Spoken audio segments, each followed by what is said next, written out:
শুধু দর্শক, আমি আজ গুলিস্তান জিপিওর পাশে, জাতীয় মসজিদ বাইতুল মুকাররমের পাশে এবং এই যে 0 পয়েন্ট এই এলাকায় যে সকল ব্যবসায়ীরা বসতেন, বিশেষ করে হকার উচ্ছেদের নামে যে উচ্ছেদ করা হয়েছে সেই এলাকাটি আমি এসেছি, যেহেতু ধারাবাহিকভাবে আমি এটা প্রচার করে যাচ্ছি। আমি জাতীয় মসজিদ বাইতুল মুকাররম এবং স্টেডিয়াম গুলিস্তান এই এলাকা দিয়ে আমি দেখতে পাচ্ছি প্রত্যেক হকাররা আজকে হৃদয় বিদারক অবস্থায়, কারো মুখে কোনো কথা নাই, সবাই আল্লাহর উপর ভরসা রেখেছেন আর মাননীয় প্রধানমন্ত্রীর প্রতি তারা আশ্বাস রেখেছেন, বিশ্বাস রেখেছেন। তারা দীর্ঘদিন এই রাজপথে এইভাবে ব্যবসা করে আসছেন এবং যে কারণে তারা আজকে মৃত্যুর পথ বেছে নিয়েছেন। কারণ কাফনের কাপড়, সাদা কাফনের কাপড় প্রত্যেকেই মাথায় দিয়েছেন। এরা কি চায়? এরা চায় দুটো ন্যায় পথে ব্যবসা করে খেতে, হালাল রুজির উপরে, এবং এই হালাল রুজি রোজগারের জন্যই তারা এই ফুটপাতে বসে খান। তারা কিন্তু বিশাল বড় ব্যবসায়ী নয়।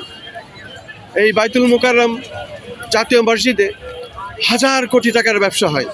স্বর্ণের বড় বড় দোকানদার ব্যবসায়ীরা আছেন, যা বাংলাদেশে সবথেকে বড় ব্যবসায়ী স্বর্ণের এই জাতীয় মসজিদ বাইতুল মুকাররম মার্কেট।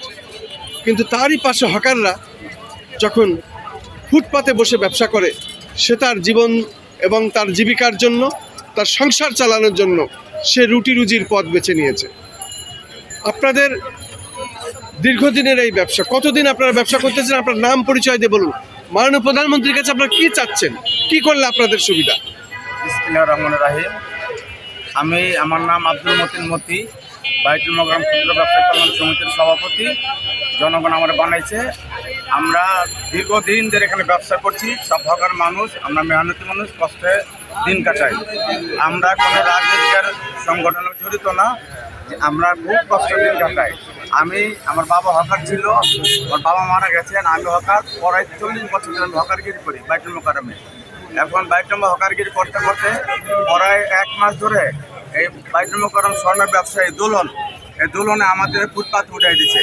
দোলনের মার্কেটের সামনে সমস্ত দোকান বসা আছে এবং এই যে আমার সামনে ওই মোড়া ফুটকা বসা আছে। আমরা এই বামমুড়া ব্যবসা করি। এই বামমুড়া ব্যবসায়ী পুলিশ দিয়া পাঠাই দিচ্ছে যে এখানে সে বসতে না পারে। আমরা অনেকদিন ধরে বসতে পারি না, আজকে বসতে দেয় নাই। আমরা অনেক রিকোয়েস্ট করবার বসতে দেয় না। আমরা মাননীয় প্রধানমন্ত্রী তারেক রহমানের কাছে অনুরোধ করব, এই দোলন কি করে, কি ব্যবসা করে, ওনার বিচার চাই।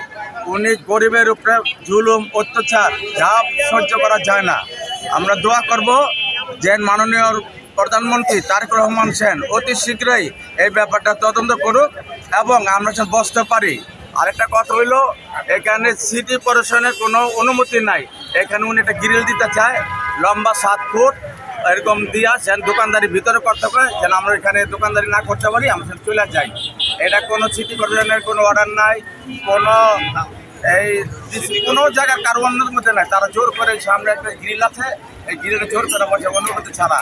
আর এই মোড়ে জিপুর সাথে একটা যে গ্রিল বসে দিতে আছে, তাও ওটা অনুমতি নাই।